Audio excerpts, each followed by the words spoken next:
the helpers, are three brothers intent on serving humanity for the pleasure of the Almighty. We ask the Almighty to help us fulfill our intentions.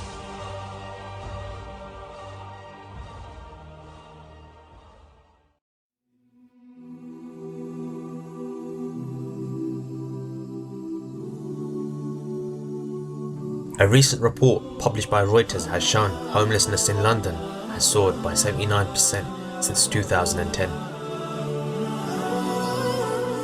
The number of people sleeping rough on the streets of London has risen by over a third in the past year.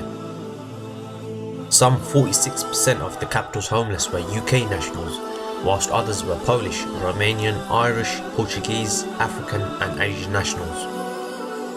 Brothers and sisters, what are we going to do about this? Our Ansaar aid adopts the following teaching. Those who spend their wealth in the way of the Creator and do not follow up by stressing their benevolence and causing hurt will find their reward secured with the Lord.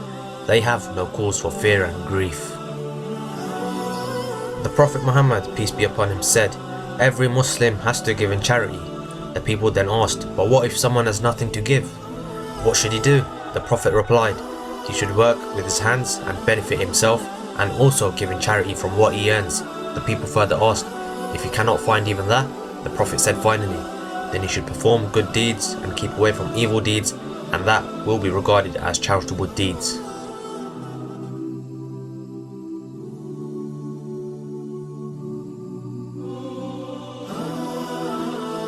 The team now begin their journey in the month of Ramadan to meet and feed the homeless on the streets of London.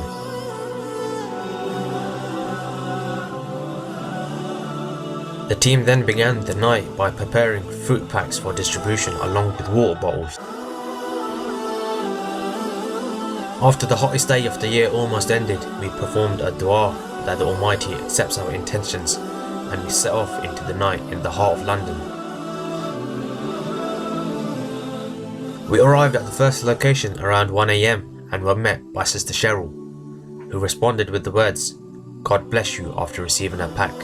She had a couple beside her, of one which was male, named Tyrone. The moment he saw the volunteer hand him a bottle of water, he stated he was dehydrating and was asking God for water in his dreams. Subhanallah. We were astounded at the number of homeless we found in one particular area. We met homeless from all different nationalities and faiths. We had many a good conversation with people, even though we disturbed some of their sleep. A volunteer dashing away, eager to distribute more fruit packs and bottles. To be honest, we were quite nervous too, approaching total strangers, but Alhamdulillah, the team did excellent in their approach and communicated with all the brothers and sisters. We were even touched to meet two Muslims living on the streets. We met a brother named Ali, who had been living on the street for over 5 months and has a heart condition, but is not permitted to work, yet still continually reciting the Kalma Shahada.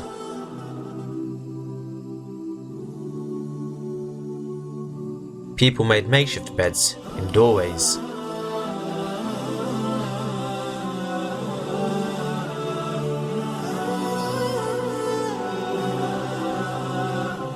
Subhanallah, how these people were sleeping on the doorsteps of £1,000,000 properties.